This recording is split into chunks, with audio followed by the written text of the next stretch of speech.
Hello, everyone, and welcome back to English in Moments. Today, we're on a mission to unlock your English.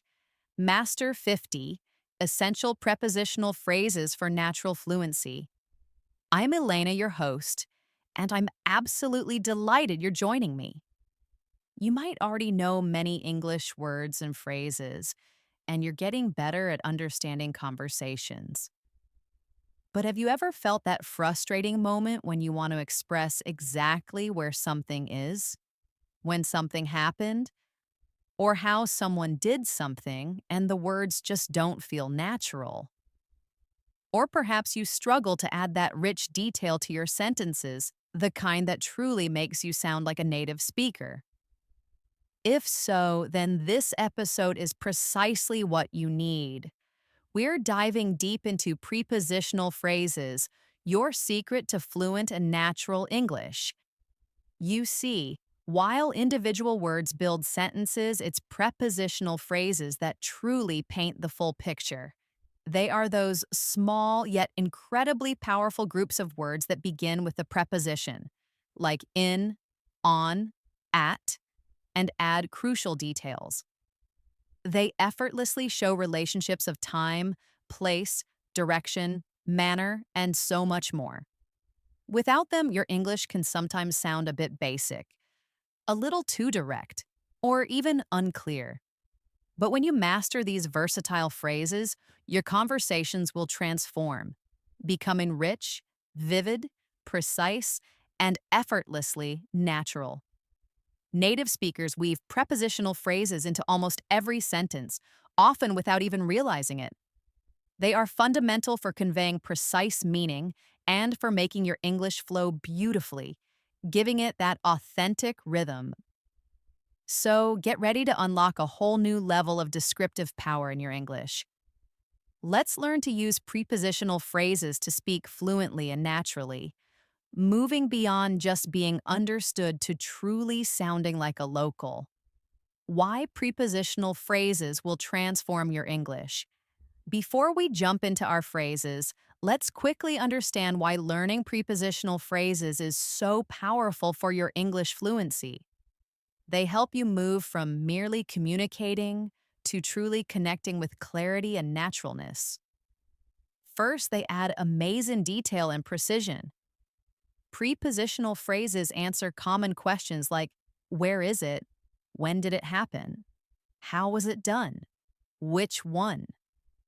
They help you pinpoint exact locations, specific times, or the exact way an action happened. Imagine trying to tell someone where your keys are without saying on the table or in the drawer. It's almost impossible to be exact and fully understood. Second, they make your English sound natural and authentic. Native speakers use prepositional phrases in almost every sentence, often blending them seamlessly. By learning and using them, you'll start to mimic natural speech patterns, making your English less like a translation and more like genuine flowing conversation. Third, they improve your sentence structure. Instead of always using short, simple sentences, prepositional phrases let you add layers of description and connect ideas. This helps you create more interesting, sophisticated, and complex sentences without needing really difficult grammar. For example, instead of saying, the girl stood, she had a red hat, you can combine it into, the girl with the red hat stood.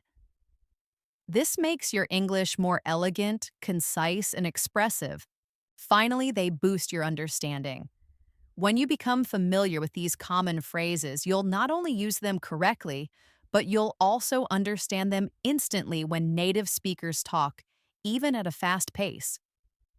This quick recognition helps you grasp subtle meanings and feel more connected to the conversation, leading to fewer misunderstandings. So, mastering prepositional phrases isn't just about grammar.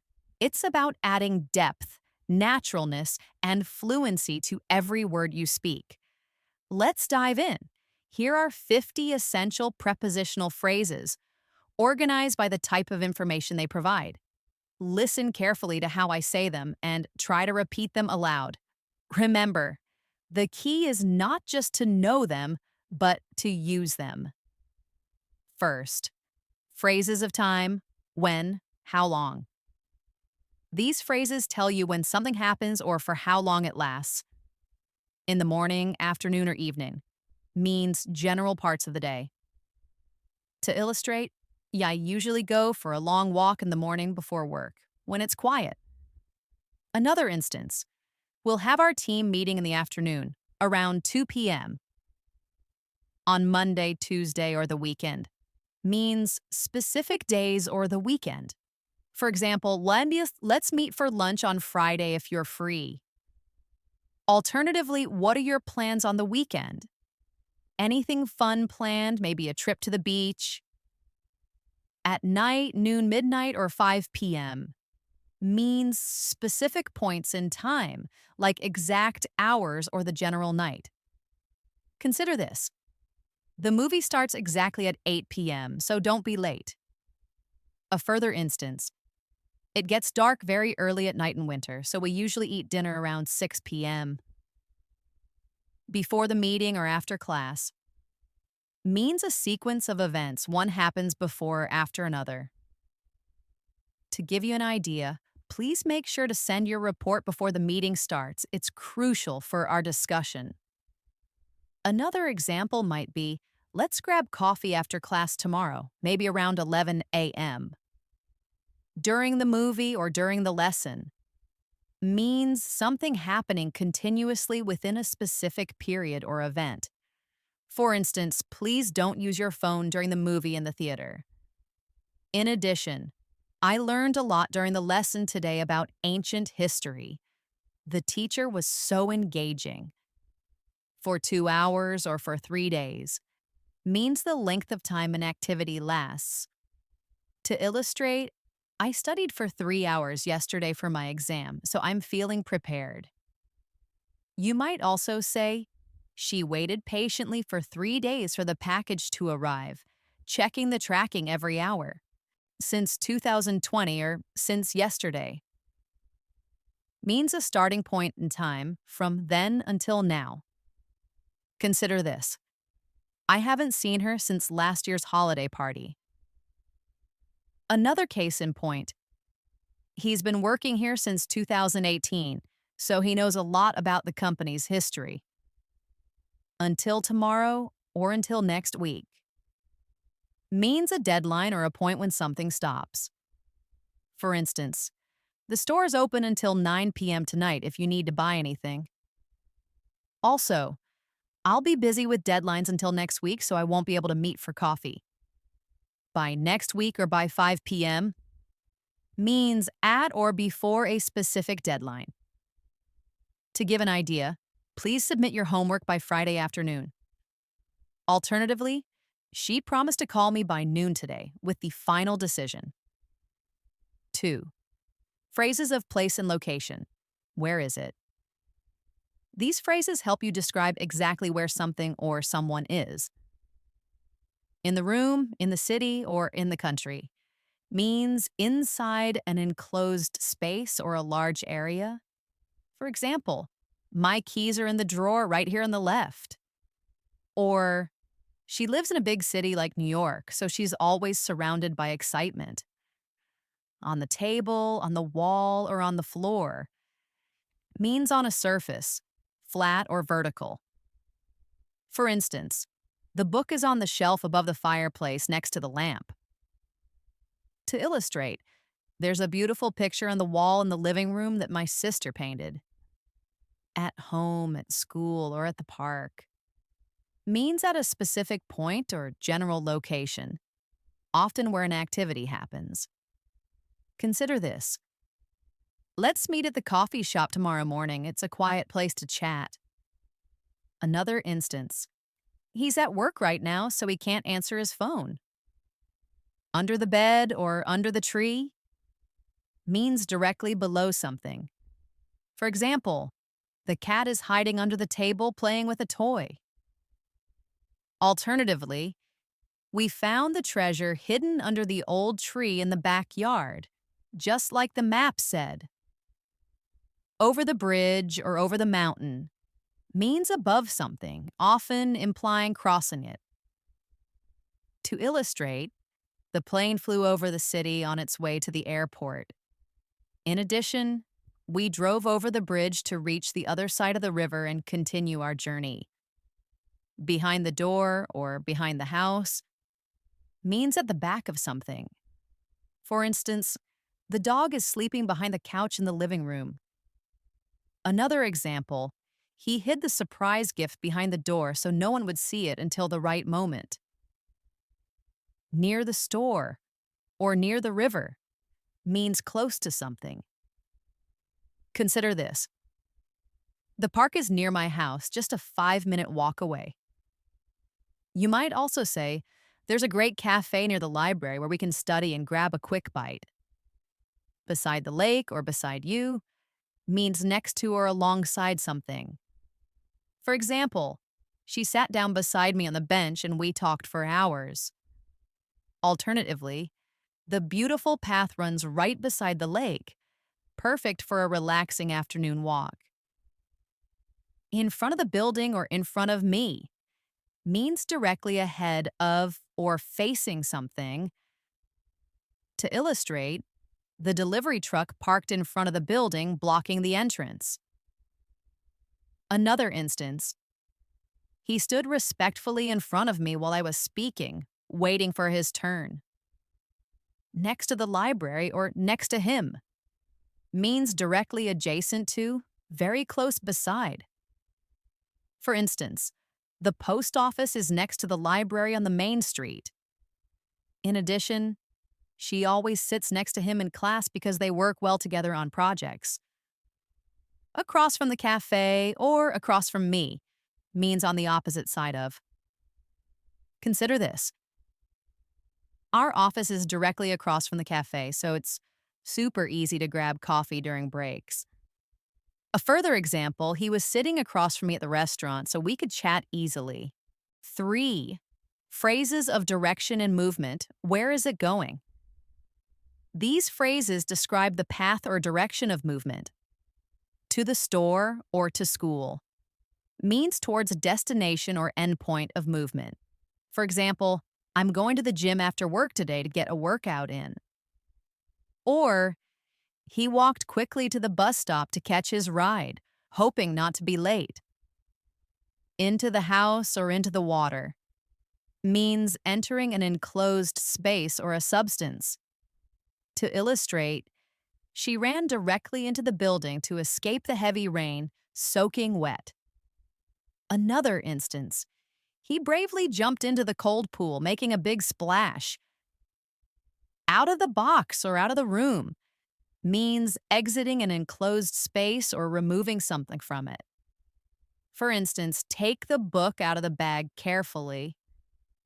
In addition, they walked slowly out of the restaurant after their meal, feeling full and satisfied.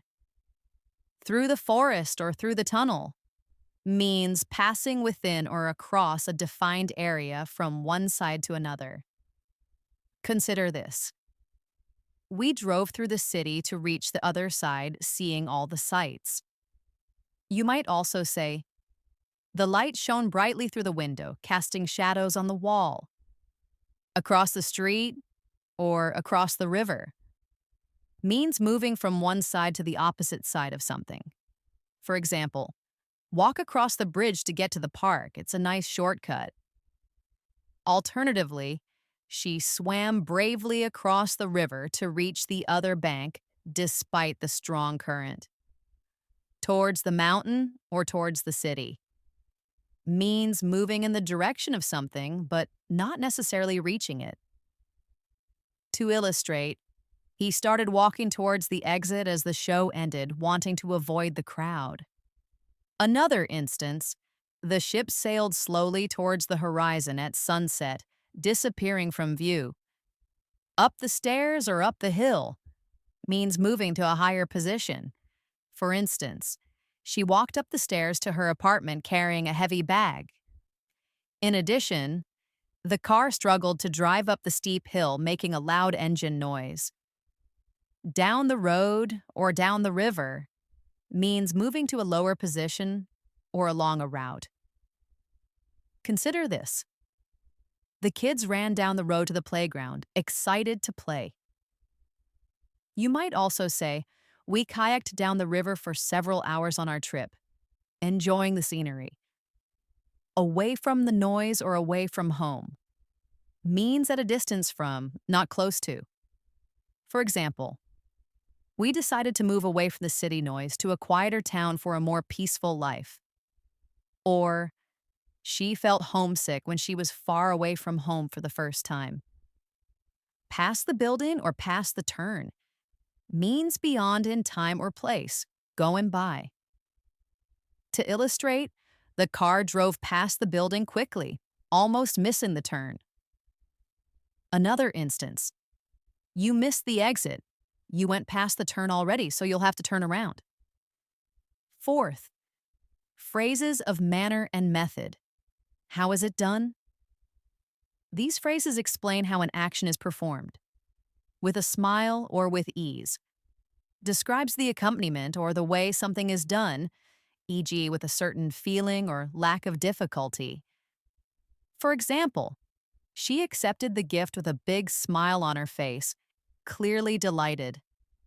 Or, he solved the complex problem with ease, making it look so simple to everyone. By hand or by bus. Describes the method or means, e.g., how it was made, how you traveled. To illustrate, I wrote the entire letter by hand, making it a very personal and thoughtful gift. Another instance, we usually go to work by train because it's faster and avoids traffic. Without a doubt or without effort. Describes the absence of something, e.g., certainty, no effort. For instance, she is without a doubt the best singer in the competition. Her skills are unmatched. In addition, he finished the entire task without any effort at all, as if it were nothing. With care or with caution. Describes the careful way something is done. Consider this. Handle the delicate vase with care so you don't accidentally break it. You might also say, proceed with caution on the icy road this morning to avoid slipping. By accident means unintentionally, not on purpose. For example, I deleted the file by accident, so I hope I can recover it. Alternatively, she took my pen by accident thinking it was hers and apologized immediately. In person means physically present, face to face. To illustrate, I prefer to discuss important matters in person, not over the phone for better clarity. Another instance, you need to apply for the visa in person at the embassy. On purpose means intentionally, deliberately. For instance, he didn't break the glass by accident. Oh, he did it on purpose. In addition, she left the message for me on purpose so I would find it quickly. In a hurry means quickly, with urgency. Consider this. I'm always in a hurry in the mornings to get to work on time. You might also say he left his keys behind because he was in such a hurry. By mistake means accidentally, unintentionally. For example, I sent the email to the wrong person by mistake. Alternatively, she picked up my phone by mistake instead of her own. In secret means without others knowing. To illustrate, they planned the surprise party in secret so no one would find out. Another instance, she's been working on her new project in secret for months. 5. Phrases of relationship and attribute. Which one? What kind? About what? These phrases connect a noun to extra information describing its quality, purpose, or topic. Of the book or of the tree means shows possession, belonging, or a part of something. For example, the cover of the book is red and worn, showing its age. Or, the branches of the old tree stretch towards the sky, providing ample shade. For you or for the team means shows purpose, recipient, or benefit, who it's for. To illustrate, this gift is especially for you. I hope you like it. Another instance, she made dinner for the whole family tonight, so everyone could enjoy it together. About the news or about the meeting means shows the topic or subject matter. For instance, we were talking about the weather and how much rain we've had recently. In addition, I have a question about your proposal for the new project. I'd like to discuss a few points, like a dream or like a star. Means shows similarity or comparison. Consider this. Her new car runs like a dream, so smoothly and quietly on the highway. You might also say, he sings beautifully like an angel with such a clear voice. In charge of means responsible for, having control over. For example, she is in charge of the marketing department and all its campaigns. Alternatively, who is in charge of organizing the event next month? We need to confirm the details. Responsible for means having a duty to deal with or take care of something. To illustrate, he is responsible for managing the budget and all financial decisions. Another instance, we are all responsible for our actions and choices, both big and small. Aware of means having knowledge or perception of a situation or fact. For instance, are you aware of the new policy changes that were announced yesterday? In addition, she was fully aware of the risks involved before starting the challenging expedition. Good at or bad at means skilled or proficient in lacking skill in. Consider this. Oh, he's really good at playing the guitar. He can play any song. You might also say, I'm bad at math, especially complex equations. Known for means recognized or famous for a particular quality or achievement. For example, Paris is known for its beautiful architecture and romantic atmosphere. Alternatively, she's known for her kindness and always helping others in need. Capable of means having the ability or quality necessary to do something. To illustrate, she is capable of great things if she puts her mind to it. Another instance, this new machine is capable of processing data at incredible speeds. Your action plan for mastering prepositional phrases. Learning these phrases is just the beginning. To truly make them a part of your natural English, you need to actively use them until they become automatic. Here's your detailed action plan to make that happen. Your first and most important step is to listen actively. Becoming an excellent speaker starts with being an excellent listener. Pay extreme attention to how native speakers use these phrases in movies, TV shows, podcasts, YouTube videos, and real conversations. Don't just hear the words, listen for their intonation, how their voice goes up and down to convey meaning, their speed, how fast or slow they say them, and the specific situations where they use them. Listen for the subtle cues that tell you why they chose that particular phrase. A great mini exercise is to pick one category from above, like phrases of time. Then, watch a 5-minute clip of an English TV show or listen to a podcast. Every time you hear a prepositional phrase from that category, pause and try to identify its function and context. This will train your ear. Next, start small. Don't try to use all 50 phrases at once. That's too much and will only lead to frustration. Instead, pick just 5 to 7 phrases from this list that you like the most or that you think you'll use often in your daily life. Focus on incorporating only those into your conversations this week. Once those feel natural and you're using them without thinking, pick another 5 to 7. This systematic approach builds confidence and good habits. A good mini exercise is to write down your chosen 5 to 7 phrases on a sticky note and put it on your computer, mirror, or fridge as a visual reminder. This visual cue will prompt you to use them throughout your day. Third, practice aloud, even alone. This is a powerful low pressure way to build the physical muscle memory for speaking English. Your mouth and tongue need practice just like any other muscles. Say these phrases to yourself throughout the day. Connect them to imaginary situations you might encounter. For example, in a scenario practice, describe your daily routine using phrases of time and place. I wake up in the morning, then I make coffee in the kitchen. When narrating your thoughts, as you walk around your house or commute, narrate what you're doing using these phrases. I'm putting the milk in the fridge. My phone is on the table. You can also read aloud.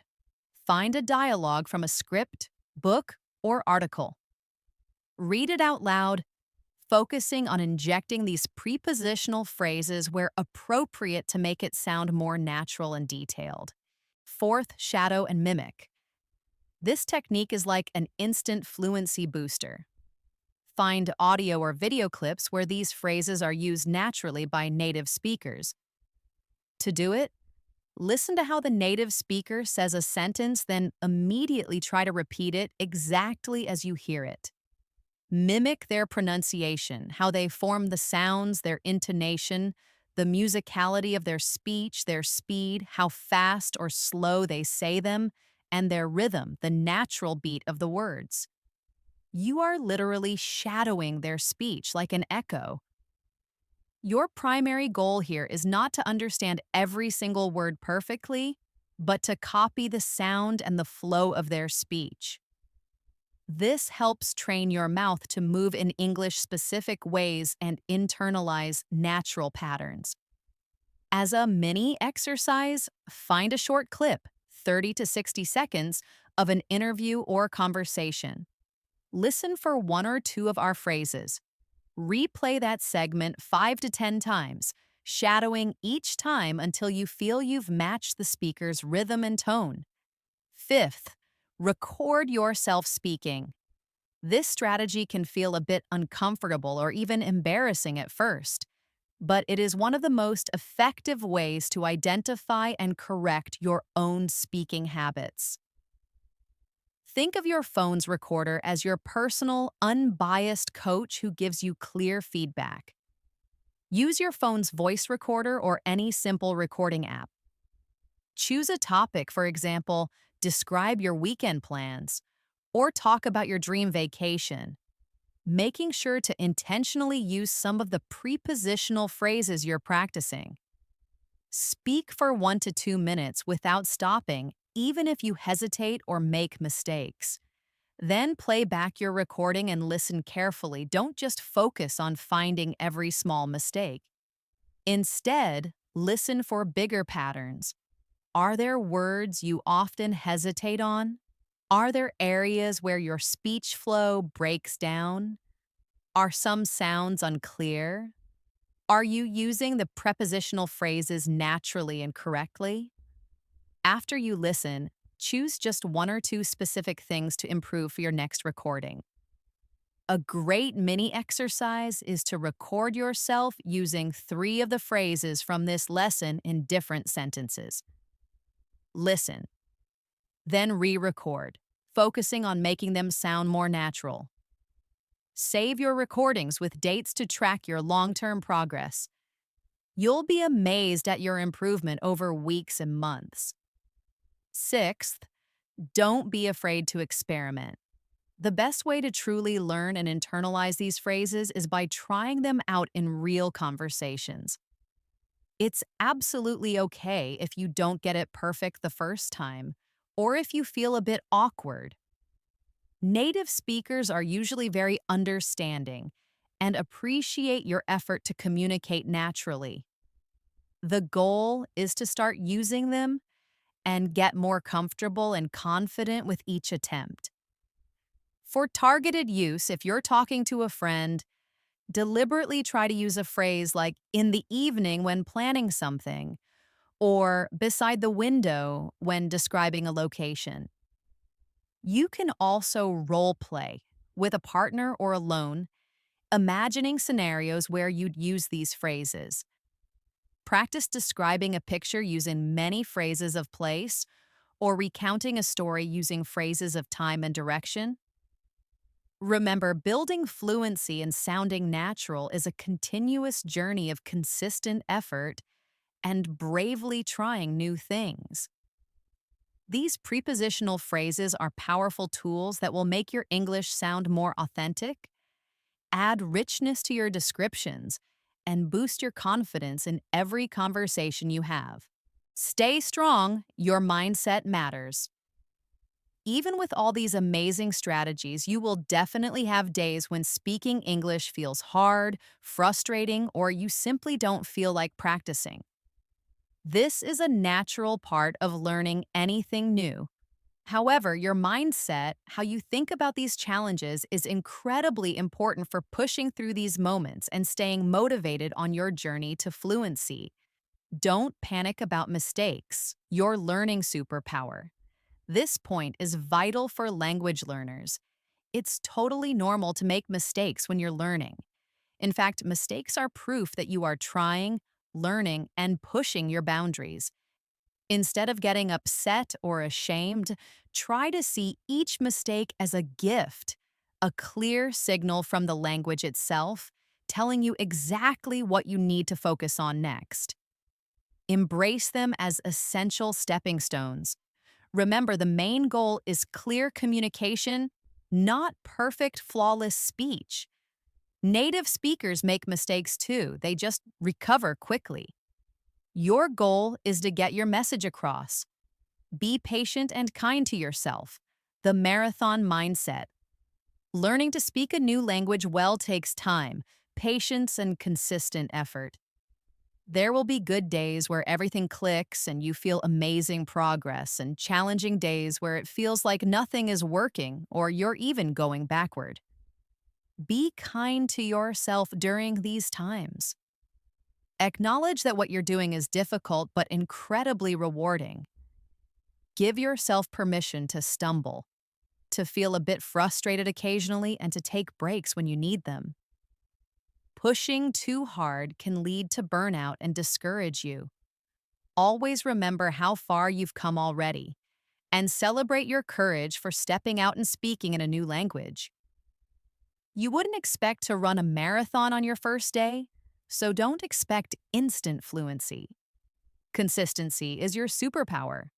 Small steps, big results. This is the most powerful secret for long-term improvement in any skill, especially language learning. Short daily speaking sessions, even just 10 to 15 minutes, are far more effective than long, tiring practice sessions that happen only once in a while. Think of it like brushing your teeth daily. You don't brush for an hour once a week. You brush for a few minutes every day. Make speaking English a regular, even small, part of your daily routine. Regular, consistent effort builds muscle memory and confidence in a way that infrequent, intense bursts cannot. It helps your brain normalize and automate the language. Seek encouragement, not just correction. Build your support system. If you have a trusted friend, family member, language partner, or teacher who speaks English, create a comfortable environment for feedback. Ask them for general encouragement first. Does my English sound natural to you, or did that phrase fit well? If you want specific corrections, ask them directly and politely. Could you please tell me one thing I could improve in my pronunciation in this sentence? Or, was there a better phrase I could have used there? This makes receiving feedback less overwhelming and much more helpful, as it's targeted and comes from a place of support. By truly adopting this positive and resilient mindset, you'll find that the journey to fluent speaking becomes less scary, more manageable, and much more rewarding. Setting goals and tracking progress. See how far you've come. Improving English speaking needs consistent effort, a clear plan, and a way to see your growth. Setting specific goals and actively tracking your progress will keep you motivated and give you clear, undeniable proof of how far you've come. This process makes your improvement tangible and celebrates your hard work. Practice often, not just a lot, the daily habit. This point is super important for building lasting fluency. Even just 10 to 15 minutes of speaking practice daily is incredibly effective. This consistent, small effort builds crucial muscle memory in your mouth and brain, makes English feel more natural, and helps your brain adapt to forming words on the fly. Make it a daily habit that you look forward to rather than a burden. Try to link it to an existing habit, like practicing phrases while you make breakfast or during your commute. Set clear and achievable goals, your SMART roadmap. Don't just say, I want to speak English fluently. While that's the big dream, it's too general to act upon. Instead, make SMART goals. These are specific, measurable, achievable, relevant, and time-bound. This framework helps you create concrete steps. Specific. What exactly will you do? For example, this week I will focus on always making the correct th sound in all words, and I will practice 5 minimal pairs every day. Measurable. How will you know if you did it? For example, I'll listen to a short audio clip and successfully identify the main idea and 3 key details. Achievable. Is it realistic for your current level and time? Yes, picking one sound or a few phrases for a week is manageable. Relevant. Does it help your main goal of natural, precise speaking? Yes, mastering prepositional phrases directly contributes to this. Time-bound. By when will you do it? For example, by the end of the month, or tomorrow, or this week. For instance, a specific and measurable goal could be, this week, I will use 3 new prepositional phrases of time in the morning, on Friday, at night, at least twice each in real conversations or during my self-practice. Or an achievable and time-bound goal might be, by the end of the month, I want to record myself describing my living room for 2 minutes, intentionally using at least 5 different phrases of place without freezing or pausing for too long. These clear goals give you direction, help you see your small wins, and break down a big task into smaller, easier steps. Write them down and refer to them daily. Keep track of your progress. Use a simple notebook or digital app to track your progress. Write down what you practiced, how long you spoke, and any new phrases you used. Most importantly, regularly record yourself speaking and save these recordings with dates. Over time, listening to your older recordings will provide undeniable proof of your improvement. This visible and audible progress is incredibly motivating, especially on tougher days. Celebrate small wins. Fuel your motivation. Speaking a new language is a marathon, not a sprint. Therefore, it's vital to celebrate every tiny step forward, no matter how small it seems. Every time you successfully use a new prepositional phrase, clearly describe a location, or understand a complex time reference, acknowledge it and celebrate it. These small victories build momentum, boost your confidence, and give you the desire to keep going. Reward yourself with something you enjoy, perhaps a favorite treat, a moment of relaxation, or sharing your success with a friend or our English in Moments community. Recognizing and valuing your effort is crucial for staying motivated and making this journey fun and sustainable. You've taken a huge and important step today by understanding the power of prepositional phrases and learning powerful strategies to master them.